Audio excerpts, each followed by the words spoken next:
तो हेलो जी, नमस्कार। स्वागत है आप सभी का लिंकिंग लॉज के ऑनलाइन प्लेटफॉर्म पर। दोस्तों, मैं हूं उमाकांत थ्री डी और आज के हमारे इस वीडियो के अंदर हम बात करने वाले हैं जो आपके लिए एक स्पेशल सीरीज चल रही है यूपी एपीओ एग्जामिनेशन के लिए।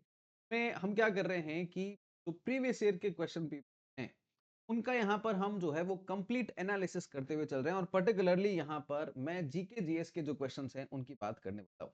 इससे पहले प्रीवियस सेशंस के अंदर जो है वो आप लोगों ने पॉलिटी और इकोनॉमी के क्वेश्चन का एनालिसिस देखा था। तो इसमें हम क्या करेंगे कि खाली बस क्वेश्चन ये था, इसका आंसर ये था, ऐसे नहीं करेंगे। ये लिंकिंग लॉस का प्लेटफॉर्म है। तो यहाँ पर हम लिंक भी करेंगे इससे रिलेटेड और क्या-क्या फैक्ट्स हमारे को पढ़ने चाहिए और क्या-क्या चीजें हमें ध्यान में होनी चाहिए। इन सबको भी मैं यहाँ पर आपको बताते हुए चलूंगा। तो आइए दोस्तों, शुरुआत करते हैं हमारे आज के इस धमाकेदार पावर पैक सेशन की।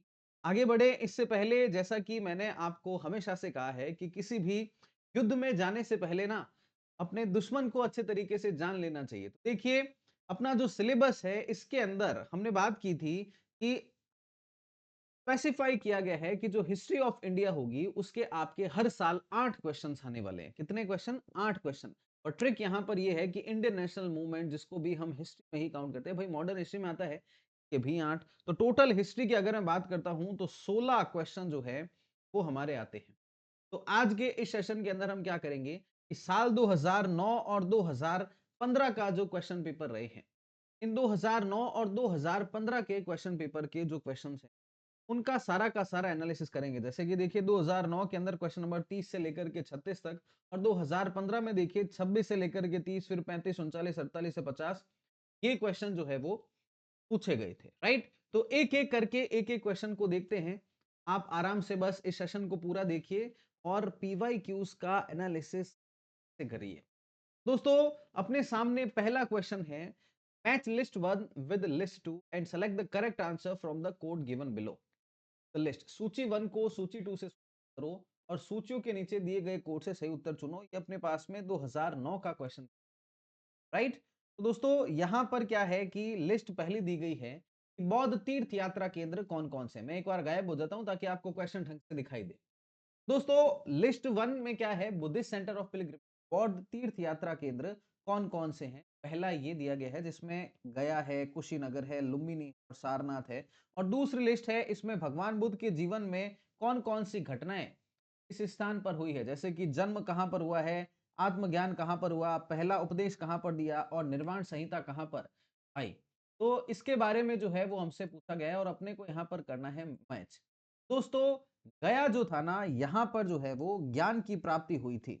गया में क्या हुई थी? आत्मज्ञान की प्राप्ति हुई थी, मतलब इनलाइटनमेंट, मतलब मैं कह सकता हूं कि नंबर 2।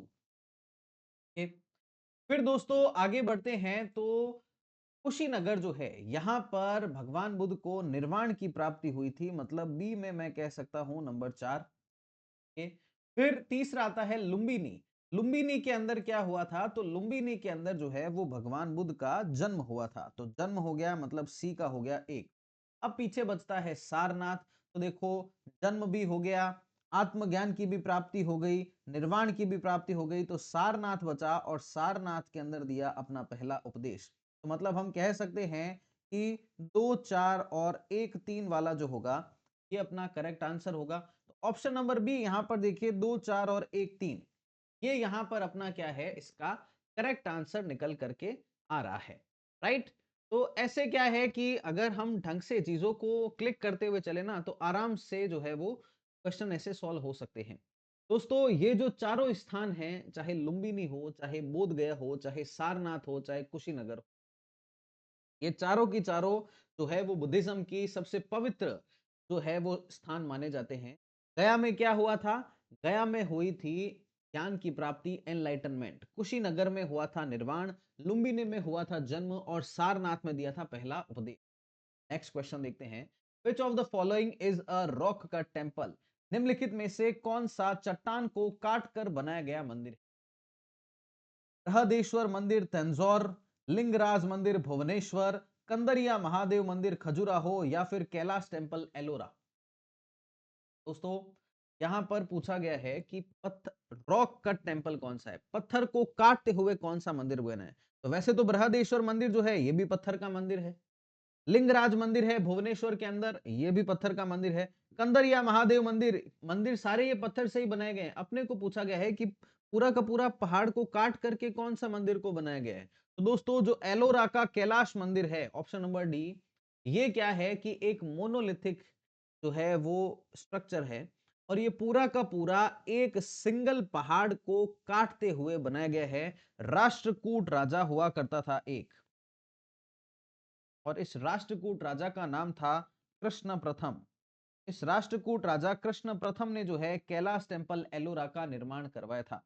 वहीं पर दोस्तों बृहदेश्वर मंदिर की अगर मैं बात करूं तो ये स्ट्रक्चरल मंदिर है और इसको जो है वो राज राजा चोल जो था इसने बनवाया था। चोल साम्राज्य का सबसे वृहद मंदिर हुआ करता था और आज भी ये सबके लिए बहुत आश्चर्य का विषय है कि उस समय पर इसे कैसे बनाया गया होगा। वहीं पर लिंगराज मंदिर जो है वो Kalinga style of temple architecture का परफेक्ट एग्जाम्पल है, भुवनेश्वर के अंदर है। भगवान महादेव जी का यहाँ पर जो है वो मंदिर है ये। वहीं पर कंदरिया महादेव मंदिर जो है ये नागर शैली का मंदिर है और जो कि हमारे खजुराहो मध्य प्रदेश के अंदर है और चंदेल डायनेस्टी के जो राजा थे इन्होंने इसे बनवाया था। तो option number D will be the correct answer here, Kailash temple Ellora. Next question देखते हैं दोस्तों, who among the following were the saints of Warkari sect. निम्नलिखित में से कौन वारकारी संप्रदाय के संत थे? ज्ञानेश्वर, एकनाथ, नामदेव और तुकाराम। तो अपने को क्या है कि इनमें से 1 एंड 2, 2 एंड 3, 2, 3 एंड 4 या फिर सारे ही सही हैं, ये बताना है। दोस्तों यहां पर अगर मैं आपको कहूं तो ज्ञानेश्वर हो, चाहे एकनाथ हो, चाहे नामदेव हो, चाहे तुकाराम हो, ये चारों के चारों ही जो है ये वरकारी संप्रदाय के संत थे। वरकारी संप्रदाय के ये चारों के चारों ही संत थे। तो ऑप्शन नंबर डी यहां पर अपना करेक्ट आंसर हो गया। क्या हो गया? ऑप्शन नंबर डी यहां पर अपना करेक्ट आंसर हो गया। अब इनका सेंटर कहां पर था? तो इनका सेंटर था भैया पंधारपुर और पिठोभा। ठीक है दोस्तों, फिर आइए एक और क्वेश्चन की ओर में बढ़ते हैं। नेक्स्ट क्वेश्चन है दोस्तों हमारे पास में यहाँ पर, the biggest port under the Mughals was, मुगलों के अधीन सबसे बड़ा बंदरगाह कौन सा था? मसूलीपट्टनम, सूरत, ढाका और हुगली। तो अगर आपने थोड़ी बहुत भी हिस्ट्री पढ़ी हो आपको पता चलेगा कि मुगलों के लिए सूरत विजय जो है वो इतनी ज्यादा महत्वपूर्ण थी कि इसकी विजय है होने पर, गुजरात विजय होने पर फतेहपुर सीकरी जो कि मुगल बादशाह अकबर ने बनाया था एक नया शहर के अंदर, बुलंद दरवाजा का निर्माण करवाया गया। क्यों? क्योंकि गुजरात विजय करके आए थे। सूरत का पोर्ट इतना ज्यादा महत्वपूर्ण था और ये वही सूरत है जहां पर भी ईस्ट इंडिया कंपनी ने भी अपनी पहली फैक्ट्री जो है इसी सूरत के अंदर आकर के बनाई।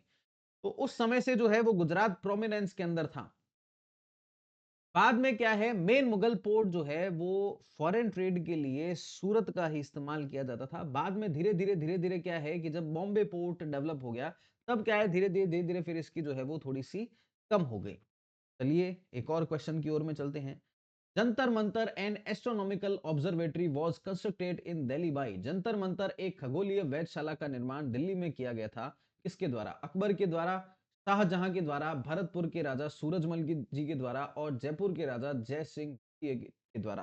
तो दोस्तों ऑप्शन नंबर डी जय सिंह टू ऑफ जयपुर जो है ये यहां पर करेक्ट आंसर होगा। जय सिंह द्वितीय जो थे इन्होंने ही जो है वो दिल्ली के अंदर जंतर मंतर बनवाया था। साथ ही साथ में दोस्तों ये सिर्फ दिल्ली के अंदर ही नहीं था, ये एक बनाया गया दिल्ली के अंदर,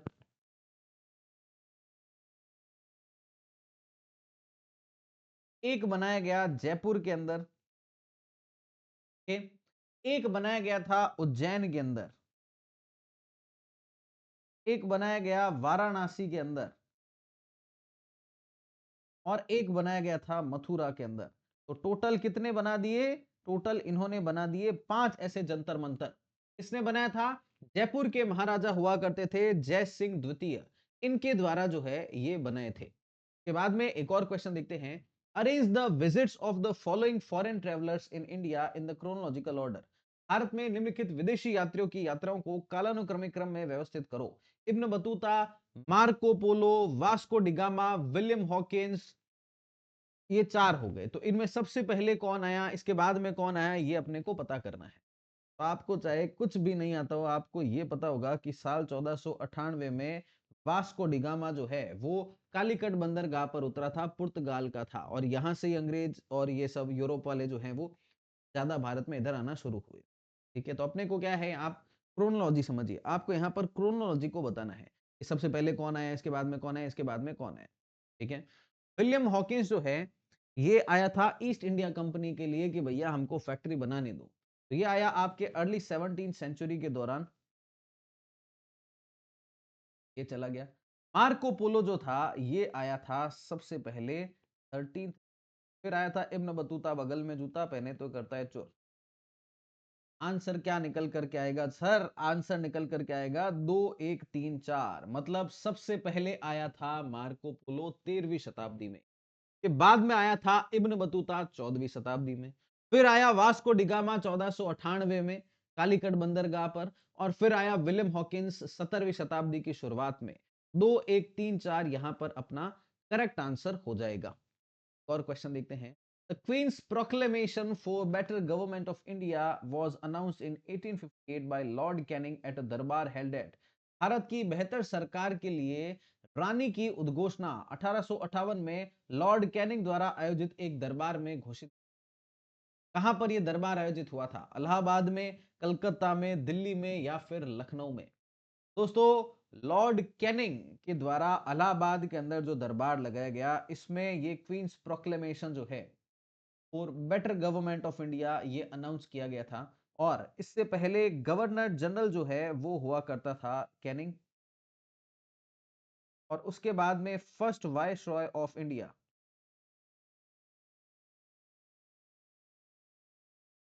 ये भी कौन बन गया? कैनिंग।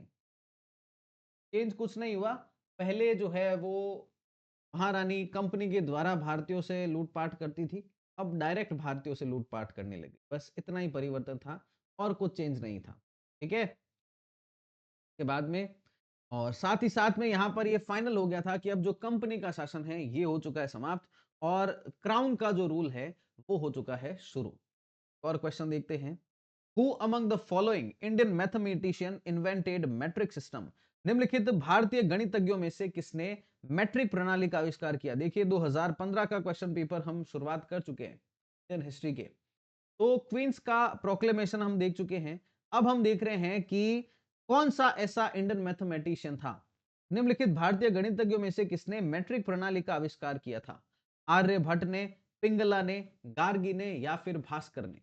तो दोस्तों, जो पिंगला थे इनके द्वारा जो है वो मैट्रिक प्रणाली का आविष्कार किया गया था। इनका जो है वो शुरुआत शुरुआत में इन्होंने काम किया था मेजरमेंट के ऊपर, बाइनरी कॉन्सेप्ट्स के ऊपर। किसको याद किया जाता है? मिस्टर पिंगला को जो है वो यहां पर याद किया जाता है। तो option number B is the correct answer here. Okay, और क्वेश्चन देखते हैं। Who among the following rishis composed Gayatri mantra? निम्नलिखित ऋषियों में से किस ऋषि ने गायत्री मंत्र की जो है वो यहां पर रचना की थी? ऑप्शन है अपने पास में ऋषि वशिष्ठ, ऋषि विश्वामित्र, ऋषि भृगु और ऋषि गार्गी। तो दोस्तों, गायत्री मंत्र ओम भूर्भुवस्वः तत्सवितुर्वरेण्यम भर्गो देवस्य धीमहि यो यो न प्रचोदयात्। ये गायत्री मंत्र जो है वो ऋग्वेद का तीसरा मंडल और 62वें सूक्त से लिया गया है।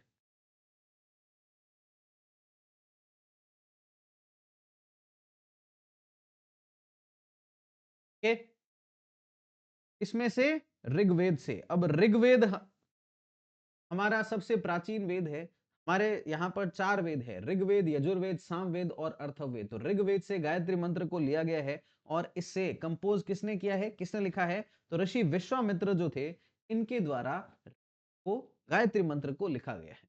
राइट, एक और क्वेश्चन देखते हैं। Who among the following added the doctrine of Brahmacharya in Jainism?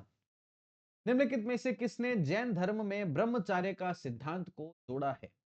Parshvanath, Neminath, Mahavir और इनमें ने पार्श्वनाथ, नेमिनाथ, महावीर या फिर इनमें से कोई नहीं? दोस्तों, ऑप्शन नंबर सी महावीर जो थे इनके द्वारा, जो कि लास्ट तीर्थंकर थे, इनके द्वारा ब्रह्मचार्य को जैनिज्म के अंदर जोड़ा गया था। ऋषभ देव जो हैं वो सबसे पहले माने जाते हैं। पार्श्वनाथ ने क्या दिए थे? 4 आर्य सत्य दिए।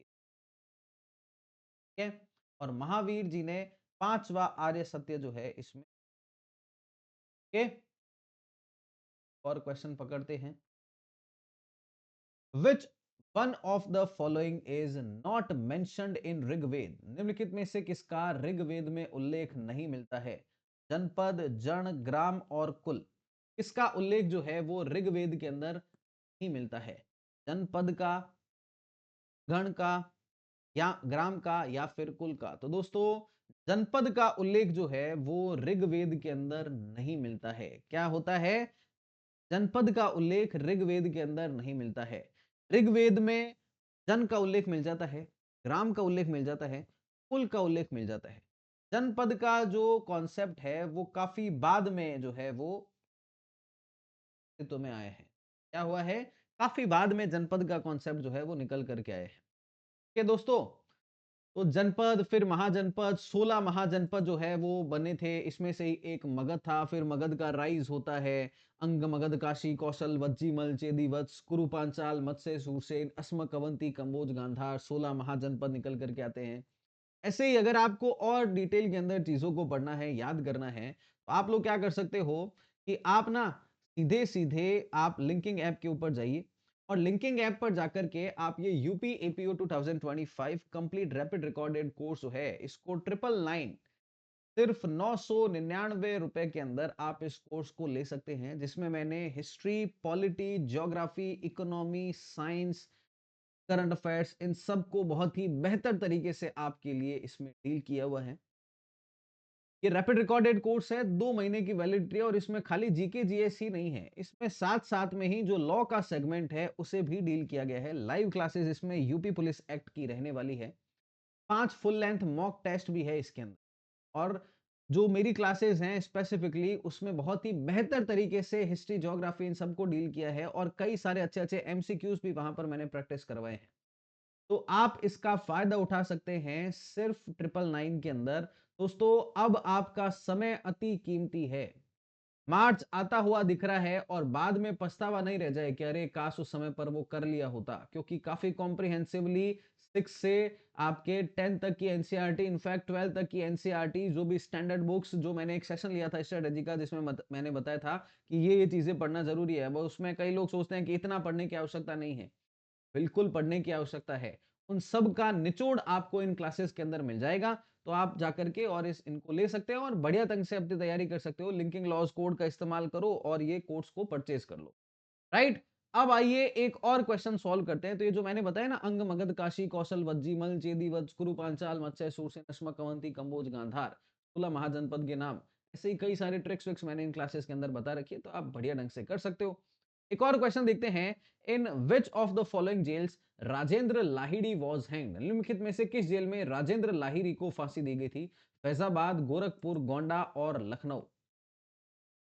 तो दोस्तों, यहां पर जो गोरखपुर का जो जेल था, यहां पर स्वतंत्रता सेनानी राजेंद्र लाहिड़ी जो थे, इनको फांसी की सजा दी गई थी। ये कौन से केस में इन्वॉल्व थे? तो ये जो काकोरी षड्यंत्र केस था। कौन सा केस? काकोरी षड्यंत्र केस जो था ना, इस केस में इनको जो है वो फांसी दे दी गई। फिर नेक्स्ट क्वेश्चन पढ़ते हैं। The first governor general of India was appointed in?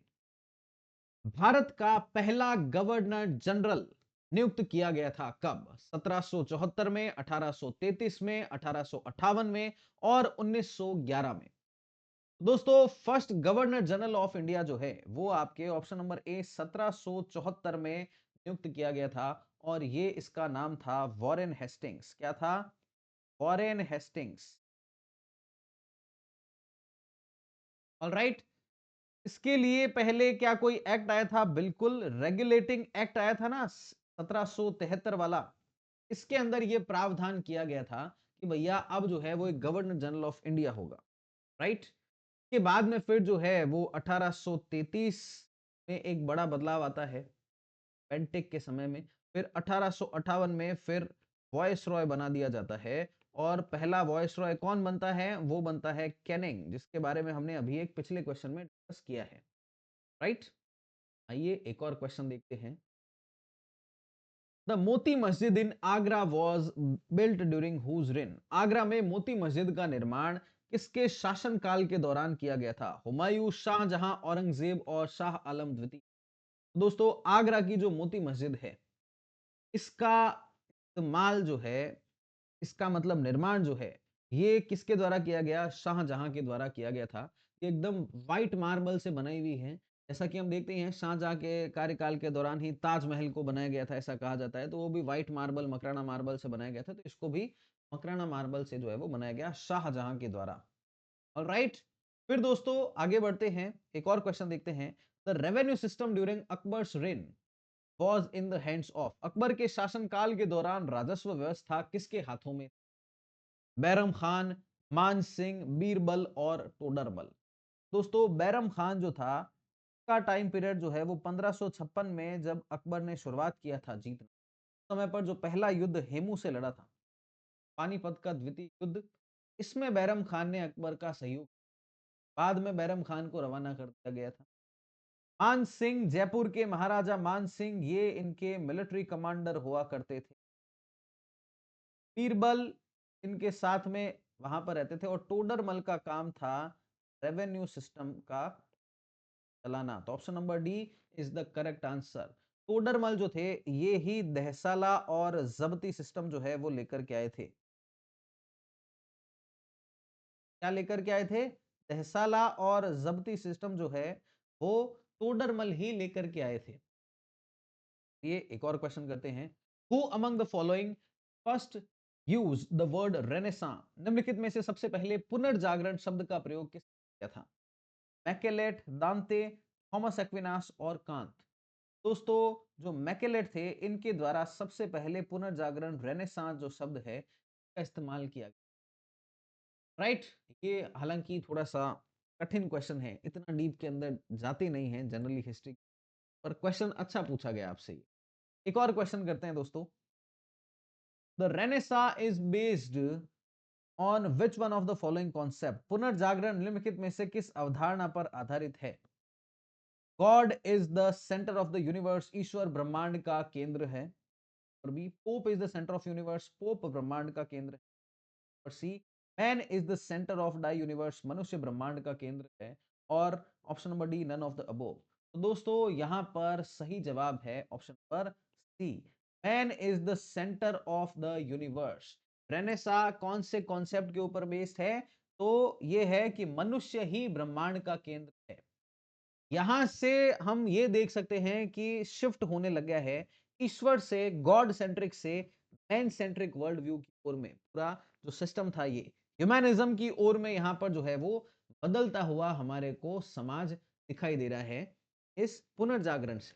और राइट दोस्तों, तो चलते चलते आपको एक बार फिर से बता देता हूं कि आप ये सारी चीजें जो मैंने यहाँ पर PYQs के अंदर डिस्कस किया है डिटेल के अंदर, वैसे ही सब जो है वो जीके जीएस की क्लासेस और इसके साथ में लॉ की क्लासेस जो है वो 999 के अंदर, 999 के अंदर जो है वो आप ये क्लासेस कर सकते हो। लॉ की क्लासेस भी, 5 मॉक टेस्ट भी है, और साथ ही साथ में मैं आपको बता देता हूं कि उत्तर प्रदेश APO पेपराथन बुकलेट भी आप जो है वो लिंकिंग पब्लिकेशन, आप linkinglaws.com वेबसाइट पर जाकर के वहां से इसको परचेज कर सकते हो। उस 225 रुपए में डिलीवरी चार्ज इसमें एक्स्ट्रा है, जिसमें आपका डायग्लॉट एडिशन है, सब्जेक्ट वाइज एनालिसिस है, वेटेज टेबल है, एग्जाम कवरेज जिसमें देखो पूरी कंप्लीट की गई है।